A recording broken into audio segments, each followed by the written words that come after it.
کہ صبح کی نماز کے بعد بھی کثرت استغفار ہو، رات کو بھی کثرت سے استغفار ہو۔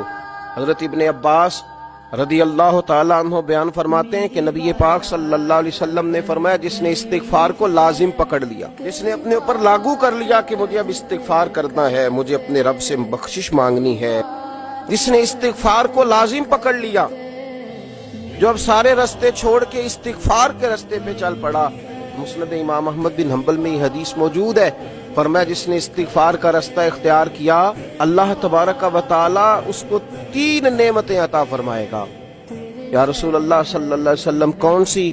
تو حضور نے فرمایا اللہ ہر فکر سے کشادگی پیدا کر دے گا، اس کی جو بہت ساری فکریں ہوں گی، سوچیں ہوں گی، ان سوچوں کو کھول دے گا، اس کے لیے آسانیاں پیدا کر دے گا۔ اور پھر نبی پاک صلی اللہ تعالی علیہ وآلہ وسلم نے ارشاد فرمایا کہ اللہ تعالی اس کے لیے ہر تنگی سے نکلنے کی راہ پیدا کر دے گا۔ ایک تو اس کے فکر کو کشادگی دے گا، اس کی سوچ کو کھول دے گا، ایک ہر تنگی سے نکلنے کے لیے راستہ بنائے گا۔ جب گھٹن ہو چکی ہوگی، اندھیرا چھا چکا ہوگا، تو جو استغفار کو لازم پکڑے گا اللہ اس کے لیے راستہ بنائے گا۔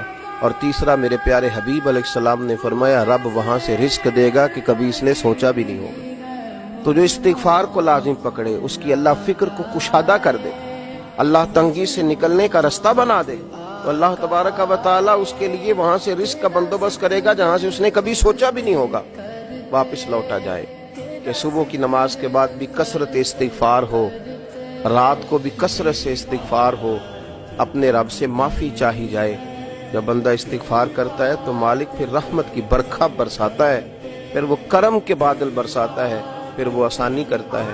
امید ہے کہ جب ہم جیسے گناہگار ندامت کے آنسو بہائیں گے تو عرش کا مالک رحمتوں کے دروازے کھول دے گا۔